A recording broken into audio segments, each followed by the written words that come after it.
नमस्कार। Bharatvarsh YouTube channel पर आपका स्वागत है। तो दोस्तों, आज हम नाइकी देवी के बारे में बात करेंगे। गुजरात की वो रानी जिसकी वीरता ने मोहम्मद गौरी को जान बचाकर भागने पर मजबूर कर दिया था। हमारे देश के धन ऐश्वर्य को हथियाने के लिए असंख्य विदेशी ताकतों ने भारत भूमि की ओर आंख उठाकर देखने की हिम्मत की। कई विदेशी शासक यहाँ पर पैर जमाने में कामयाब भी रहे। हमारी माटी में जन्मे सैकड़ों वीर सपूतों ने इन विदेशी ताकतों को बराबर की टक्कर दी। इतिहास में ऐसे असंख्य राजा रजवाड़े हुए जिन्होंने विदेशी ताकतों को नाकों चने चबवा दिए। राजा रजवाड़ों की वीरता की कहानियाँ तो हम बार बार लगातार सुनते हैं, लेकिन सच तो ये है कि हमारे यहाँ की रानियाँ राजकुमारियाँ वीरता और शौर्य दिखाने में, भारत भूमि को बचाने में कभी पीछे नहीं हटी। फिर चाहे वो दक्षिण की रानी बेलू नाचियार हो, रानी अबक्का हो, या अंग्रेजों से लोहा लेने वाली मर्दानी झांसी की रानी हो। दुख की बात यह है कि भारत के वीरों के बारे में हम जितनी जानकारियाँ हमारे पास है, उतनी वीरांगनाओं के बारे में नहीं है। राजा रजवाड़ों की कहानियाँ, वीरता के गुणगान तो हम गाते रहते हैं, लेकिन कहीं न कहीं वीरांगनाओं की गाथाएँ गाने में हम कुछ पीछे रह जाते हैं। बेहद ज़रूरी है कि हम अपनी वीरांगनाओं के बारे में पढ़ें, सुने और जानें। इस श्रृंखला में आज हम बात करेंगे गुजरात की रानी नाइकी देवी के बारे में। मुस्लिम शासक मोहम्मद गौरी ने 1175 ईस्वी से 1206 ईस्वी के बीच भारत पर कई बार हमले किए। मोहम्मद गौरी ने 1175 ईस्वी में मुल्तान, 1179 ईस्वी में पंजाब, 1180 में पेशावर, 1185 ईस्वी में सियालकोट पर कब्जा कर लिया। पृथ्वीराज चौहान को तराइन के दूसरे युद्ध में हराकर मोहम्मद गौरी ने 1192 ईस्वी में दिल्ली सल्तनत की नींव रखी। क्या आप जानते हैं कि मोहम्मद गौरी ने भारत में प्रवेश के लिए सबसे पहले गुजरात को चुना था? इस जीत से 14 साल पहले 1178 ईस्वी में मोहम्मद गौरी ने अपने मंसूबों को कामयाब करने के लिए गुजरात के जरिए भारत में घुसने की कोशिश की। एक रानी ने ढाल बनाकर भारत भूमि की रक्षा की थी। वो रानी थी गुजरात की नाइकी देवी। गौरतलब है कि रानी नाइकी देवी कैसी दिखती थी, आज हम वो भी नहीं जानते हैं और न ही उनकी वीरता के बारे में हमारे पास ज़्यादा जानकारी है।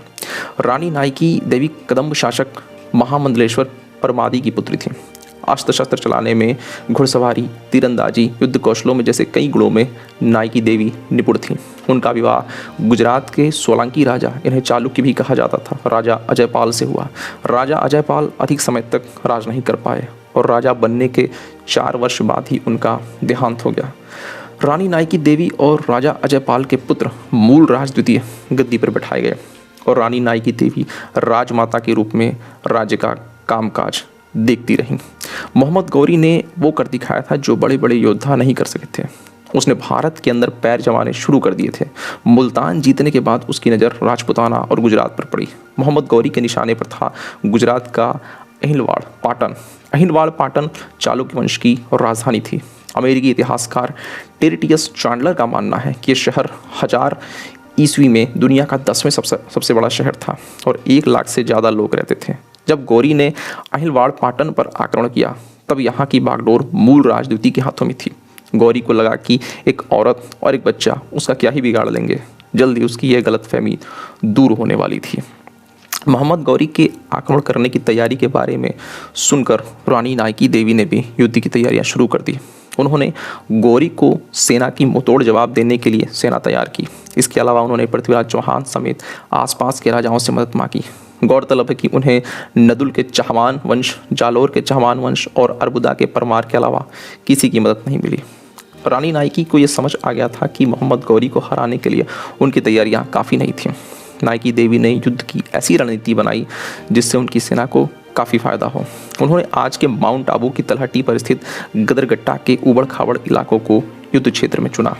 ये कसरहाथा गांव के पास का क्षेत्र था। आज के राजस्थान के सिरोही जिलों में ये जगह स्थित है।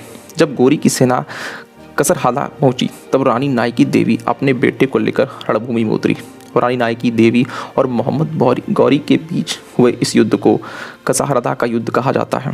चालुक्य की सेना ने विदेशी आक्रमणकारियों को रौंद दिया। मोहम्मद गौरी को कुछ अंगरक्षकों के साथ युद्ध भूमि छोड़कर भागना पड़ा और उसका घमंड चूर चूर हो गया और फिर उसने गुजरात की ओर देखने की हिम्मत नहीं की। इस युद्ध के अगले ही साल उसने पंजाब के जरिए भारत में घुसने की कोशिश की और वो सफल हुआ। सोलंकी राजा की राज्यसभा के कवि गुजराती कवि सोमेश्वर ने अपनी पुस्तक में नायकी देवी के बेटे मूलराज के बारे में लिखा है कि राजा की सेना ने मोहम्मद गौरी की सेना को परास्त किया।